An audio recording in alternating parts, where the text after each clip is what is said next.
Morning, afternoon, evening. Remember, Context is Everything Media Network founder and CEO John Michael is reading a textbook, cover to cover, today. Chapter 33, Section 3, North American Prosperity. Chapter 33, Section 3, North American Prosperity. Setting the scene. This is North American prosperity between the years 1945 and 2001, because this book was copyright date 2001, which means North American prosperity. Setting the scene. 1961. In 1961, John F. Kennedy was sworn in as President of the United States. He proclaimed to the world, "Let every nation know," I don't know how to do his accent, "Let every nation know that we shall pay any price, bear any burden, meet any hardship, support any friend, oppose any foe, to assure the survival and success of our liberty." John F. Kennedy, in inaugural address. Kennedy's vow reflected a commitment to contain communism and promote democracy. During the post-World War II era, the United States also moved to extend civil rights and boost economic prosperity at home. To the north, meanwhile, Canada carved out its own world role.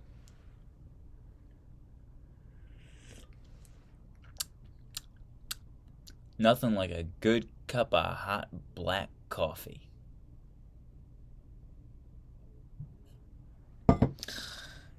The United States, a global superpower. Let me grab my glasses. New heading. 63 subscribers. What a beautiful day. Thank you all 63. God bless. I appreciate you. And I appreciate all you others that are here watching 2 minutes and 22 seconds in. Stick around at least till 4. Stick around till 4 minutes. Why not? The United States, a global superpower. During the Cold War, the United States used its vast economic and military resources to produce and protect its interests and secure its freedom. Or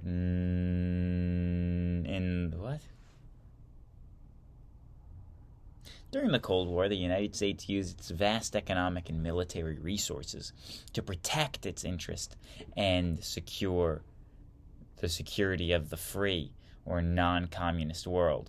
In 1945, the United States was the world's greatest military power and the only country that possessed the atomic bomb. Yet it felt threatened by communist expansion, especially after the Soviet Union developed its own atomic bomb. Global commitments. The United States built bases overseas and organized military alliances from Europe to Southeast Asia. Its fleets patrolled the world's oceans and its air power provided protection for its allies. As another way to contain communism, the United States provided economic aid to help Europe rebuild and to assist emerging nations. At times, American aid went to nations that were ruled by anti-communist dictators. Yet presidents such as Jimmy Carter pressed these countries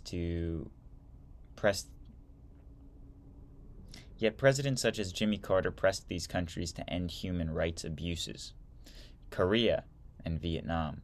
In 1950, the Korean War began in East Asia when communist North Korean forces invaded non-communist South Korea.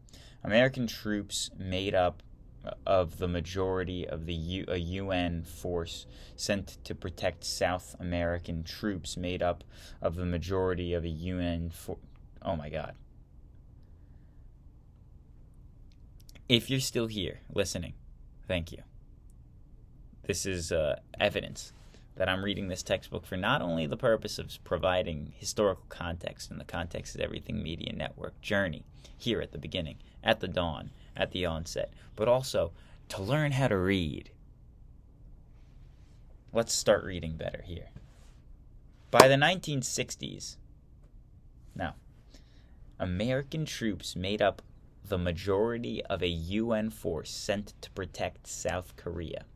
During that war, anti-communist fears rose in the United States. Extremists such as Senator Joseph McCarthy charged that many Americans harbored communist sympathies.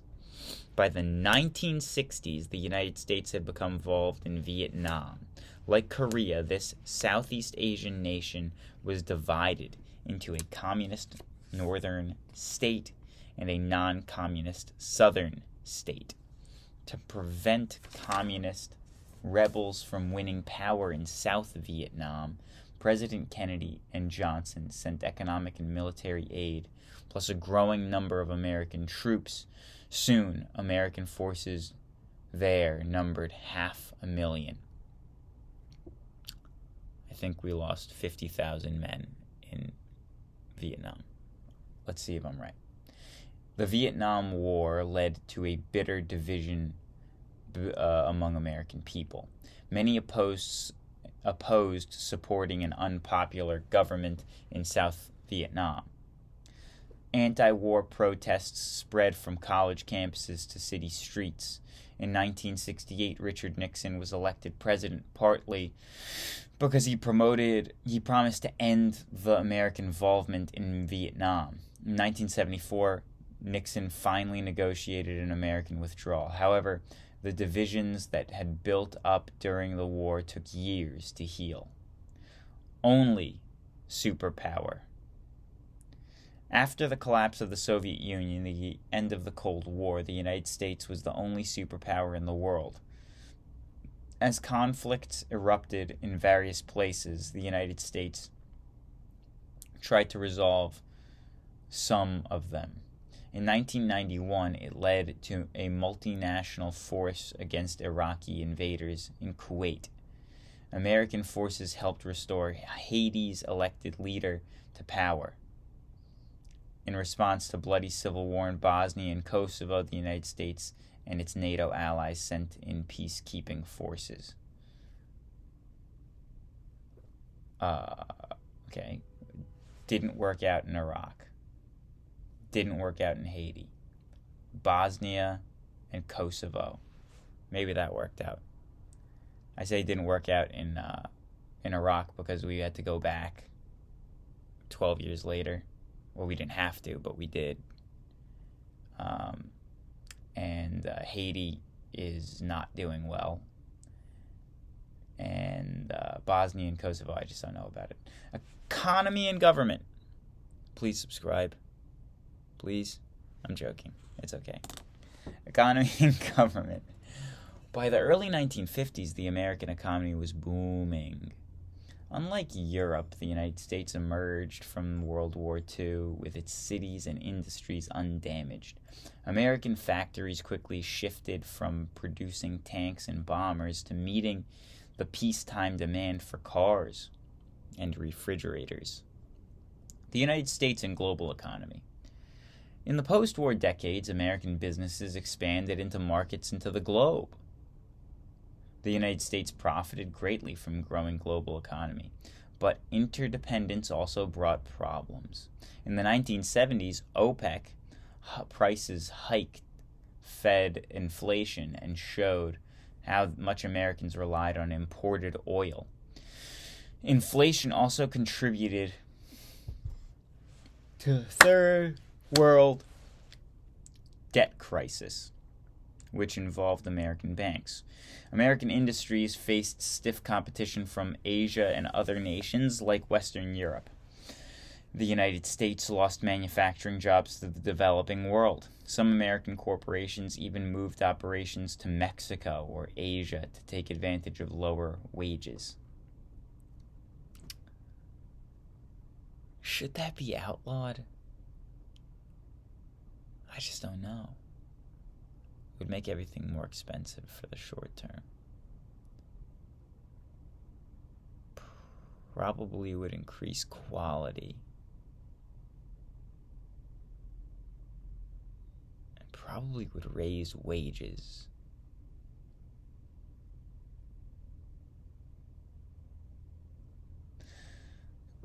Wider role for government.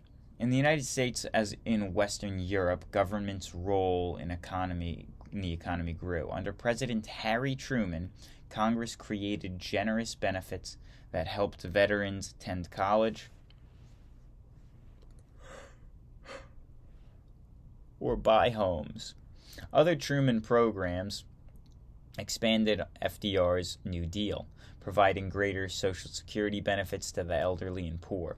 Truman's successor, Dwight Eisenhower, tried to reduce the government's role in the economy. At the same time, he approved government funding to build a vast interstate highway system. This program spurred the growth of auto, trucking, and related industries. Highways and home construction changed the face of the nation. As middle-class Americans moved out of cities into booming suburbs, urban neighborhoods declined. During the 1960s, the government expanded social programs to help the poor and disadvantaged. Urged on by President Kennedy and Johnson and other leaders of the Democratic Party, Congress funded Medicare, providing health care for the elderly. Other programs offered job training and housing for the poor. Many Americans came to rely on these programs in the next decades. The conservative response. In the 1980s, conservatives challenged costly social programs and the growth of government. Like Margaret Thatcher in Britain, President Ronald Reagan of the Republican Party called for cutbacks in government spending on social programs.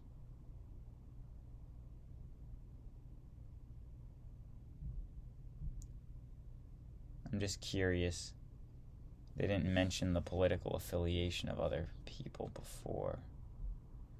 And they mentioned that the Republican called for cutbacks on government spending and social programs. I just find it interesting that they call out Republican for doing something that's like to a child who's reading it and to the teacher who's indoctrinating the child. They're calling out the Republican as the heartless. But they didn't do that before. I guess they did do it before, but they didn't do it for like Eisenhower, Truman. They didn't do it for the guy in the 70s before Reagan. What was his name? Carter. They didn't call out his political affiliation, but whatever. We know that the books are left-leaning. That's fine. I'm going to consider myself a Republican or a Democrat because both of them are highly, incredibly, really comedically, in the future it'll be looked at comedically, corrupt. And if you don't believe that, please reconsider. Congress did end some welfare programs, reduce government regulations of the economy, and cut taxes. At the same time, however, military spending increased. The combination of government spending and tax cuts greatly increased the national budget deficit. The gap between the government spends and what it takes in through taxes and other sources. As the deficit continued to grow in the 1990s, conservatives crusaded for deeper cuts in social and economic programs. Debate raged about how far to cut spending on programs ranging from education and welfare to environmental protections. Toward the new century. In the 1990s, military spending was cut. The United States economy enjoyed strong economic growth. The nation was rewarded with annual budget surpluses for the first time in many years. A budget surplus is the amount of money left over after expenditures. Americans entered a new century enjoying peace, prosperity, and unrivaled military power. Yet problems remained. The cost of medical services, care, and Social Security were growing. So was the gap between the nation's richest and poorest. Too many to many, moral standards seemed to be threatened. Some blamed government leaders such as President Bill Clinton, who was impeached on charges that included personal misconduct. To most, however, the future of the United States looked bright.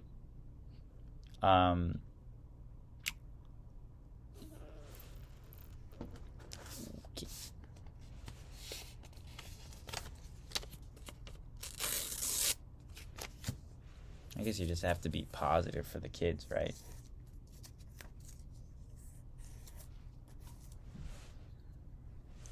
Civil rights and society. New heading. During the 1950s and 60s, many social changes took place. Some were linked to the civil rights movement that set out to end discrimination and ensure equal rights for all Americans. Segregation and discrimination. Although slavery was abolished the century before, many states denied equality to various minority groups. They faced legal segregation or separation in education and housing. Minorities also suffered discrimination in jobs and voting. After World War II, President Truman desegregated the armed forces. Then in 1954, the Supreme Court made a landmark ruling in Brown versus Board of Education of Topeka, declaring that segregation in schools was unconstitutional. Progress and problems. By 1956, a gifted preacher, Dr. Martin Luther King Jr., emerged as leader of the civil rights movement. Inspired by Gandhi's civil disobedience in India, King organized boycotts and led peaceful marches throughout the 1960s to end segregation in the United States. In 1963, at a huge civil rights rally in the nation's capital, King made a stirring speech. "I have a dream," he proclaimed, "that one day this nation will rise up and live out the true meaning of its creed. We hold these truths to be self-evident, that all men are created equal." And then there's probably like a 25% chance that he was assassinated by the CIA or FBI. Americans of all races joined the civil rights movement, and their courage in the face of sometimes brutal attacks stirred the nation's conscience. Congress outlawed segregation in public accommodations, protected the rights of black voters, and required equal access to housing and jobs. Despite these victories, racial prejudice survived.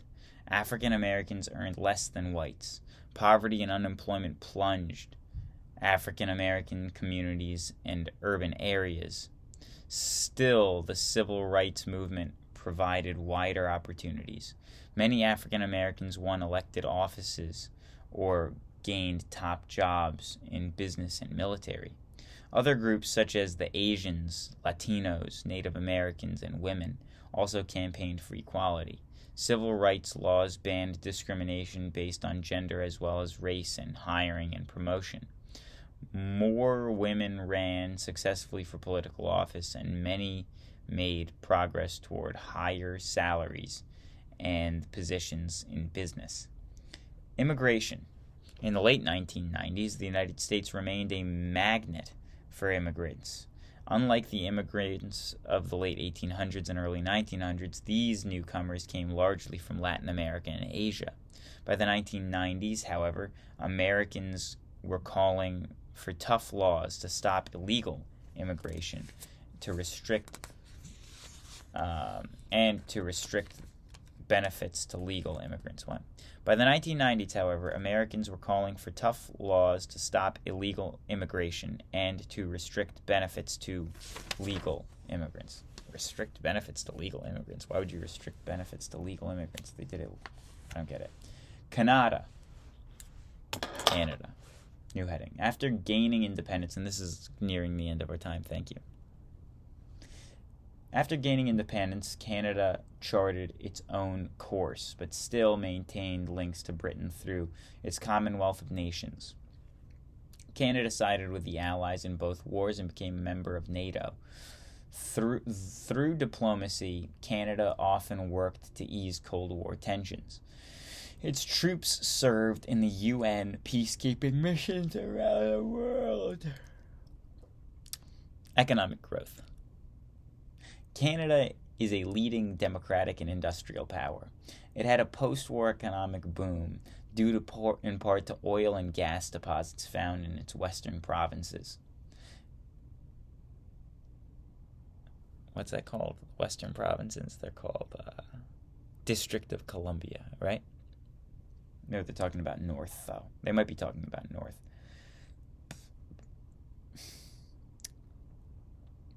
In 1959, Canada and the United States completed the St. Lawrence Seaway. It opened the Great Lakes to ocean-going ships and linked the interior of both countries to the Atlantic Ocean. With the population only a tenth of that of the United States, Canada has encouraged immigration.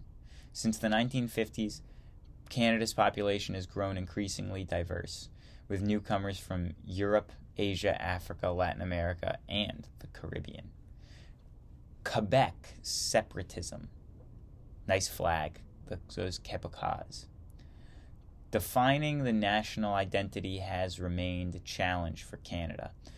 Quebec's French-speaking people saw themselves as a distinct society. To protect their culture, Quebec demanded more autonomy within Canada. Government leaders tried hard to meet these demands, but other provinces resisted any solution that gave Quebec special treatment. Some Canadians favored separatism. They said that Quebec should separate from Canada and become an independent nation.